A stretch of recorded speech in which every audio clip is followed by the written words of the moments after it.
السلام عليكم ورحمة الله تعالى وبركاته. مرحبا بكم معنا في مطبخ سيلا. وصفتنا لنهار اليوم لعشاق لا باتيسري وهي لو غاتو غولي بطريقة سهلة وبسيطة. تابعوا معي المقادير وطريقة التحضير.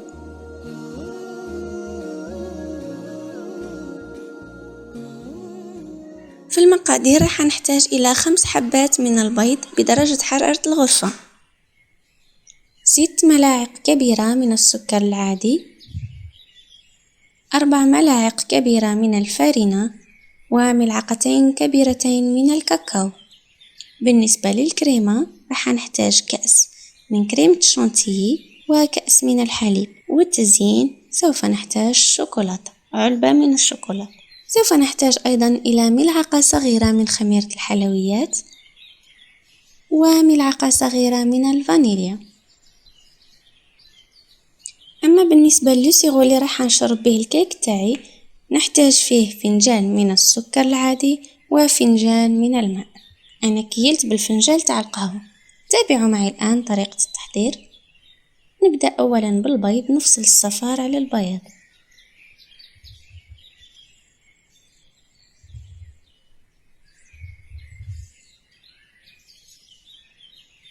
نحاول باش ما يطيحليش الصفار في البياض أبدا،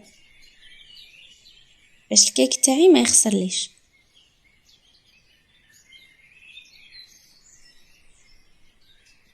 نضيف رشة صغيرة من الملح على بياض البيض، ونبدأ نخفق فيه بالمضرب الكهربائي حتى يولي أبيض مثل الثلج، يعني نطلعوه مليح أوناج. نبدأ أولا بسرعة منخفضة، ومن بعد نزيد السرعة.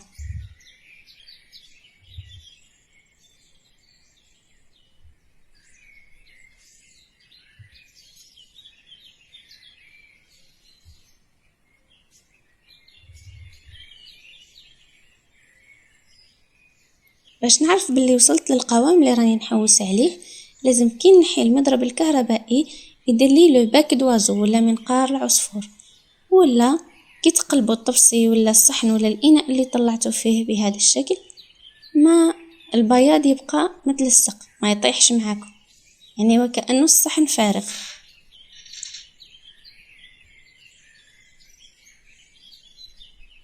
الآن نجيب إناء آخر نفرغ فيه صفار البيض، ونضيف عليه السكر، قلنا 6 ملاعق كبيرة.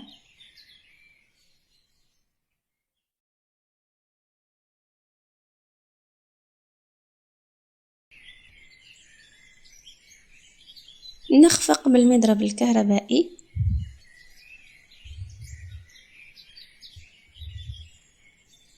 دائما نبدأ بسرعة منخفضة ومن بعد نزيد السرعة.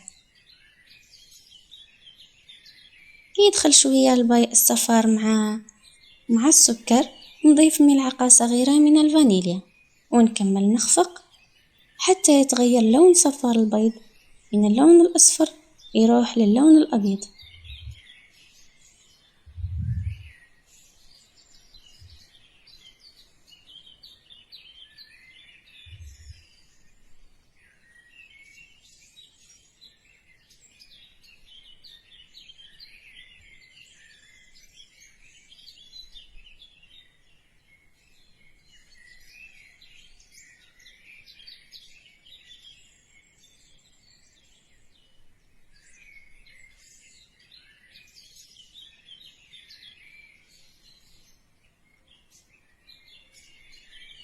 لاحظوا لون صفار البيض أصبح أبيض كما راكم تشوفوا معايا.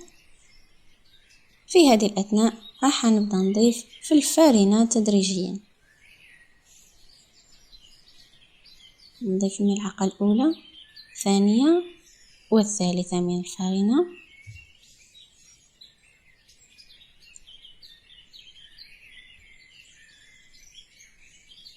ونكمل نخفق بالمضرب الكهربائي حتى تنسجم الفارينة مليح مع الخليط.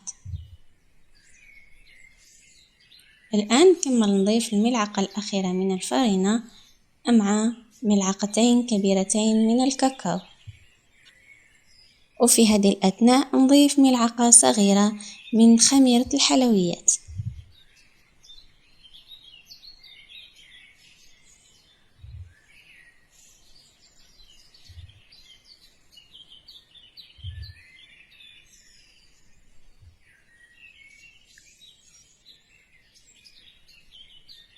الآن بياض البيض اللي كنت طلعته أوناج نبدأ نفرغ فيه تدريجيا في الخليط تاعي وندخله غير بلا سباتول من تحت للفوق من تحت للفوق، نقلب كما راكم تلاحظوا معايا.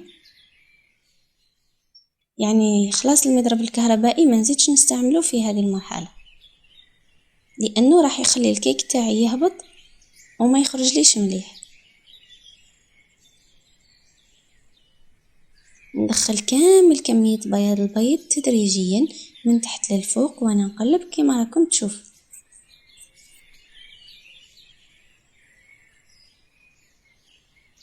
كي تكملوا كامل الكمية راح تلاحظوا باللي الخليط تاعكم ولا خفيف.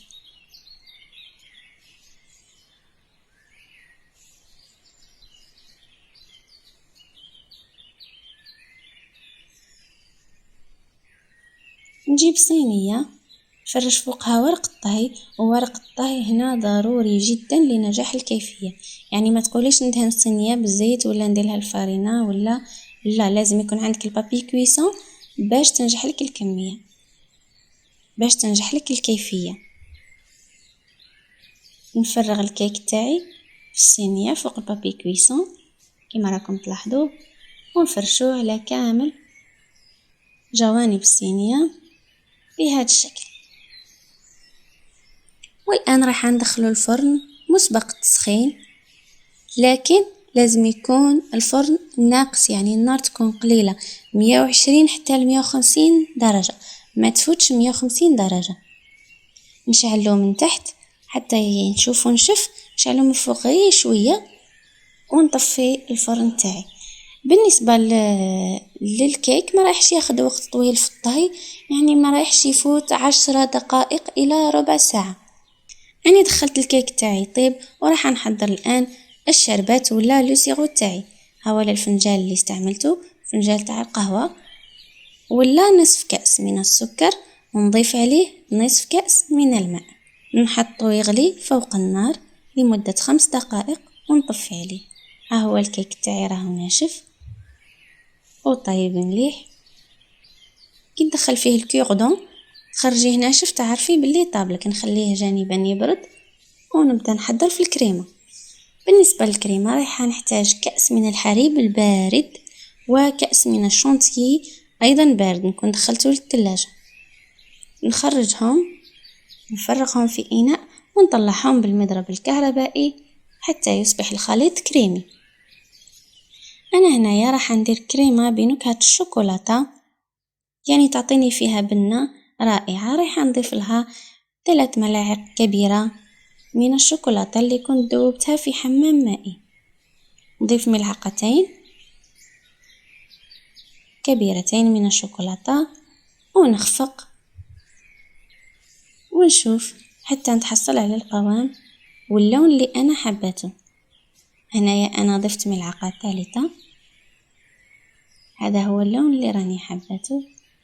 ندخل الكريمه للثلاجه ونخليها تشد روحها شويه.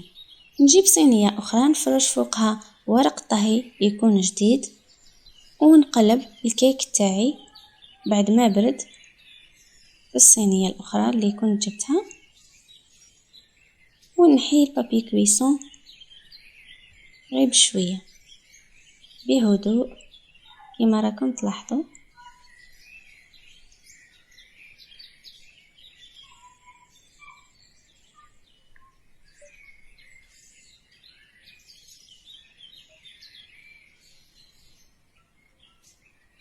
نجيب لو سيرو تاعي نحطه فوق الكيك ونشرب الكيك مليح. نفرغ كامل كمية السيرو تاعي باش الكيك يجيني طري، ونخلي الكيك لمدة 5 دقائق ولا حتى يتشرب. نجيب الكريمة ونفرغها فوقها كما راكم تلاحظوا معايا، نسقمها بلا سباتول.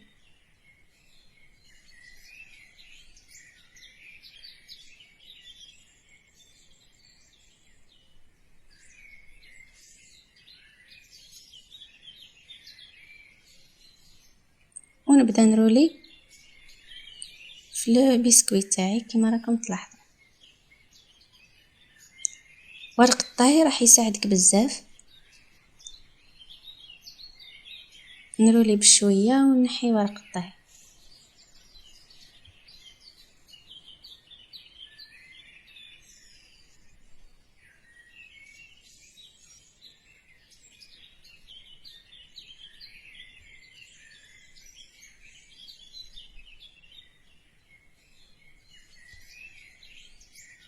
نحي الحواشي بهذا الشكل ونديرو في طبق اخر ولا صينيه اخرى.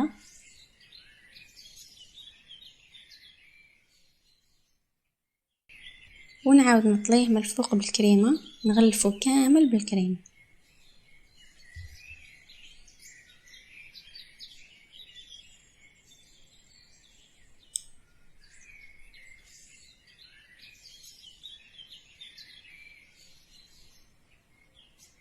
ندخلو للثلاجة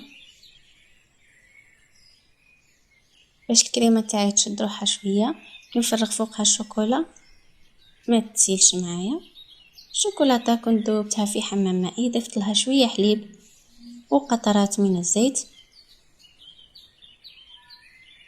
فرغها فوق البسكوي غولي تاعي، نغلفوه كامل كما راكم تلاحظوا.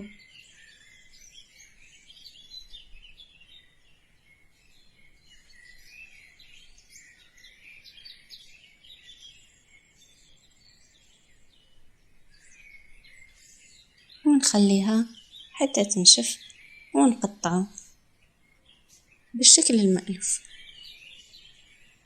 والتزيين يكون اختياري. انا هنا زينته بدي غوزاس تاع لا شونتيي اللي كانت بقات لي، وانتم كيما تحبوا.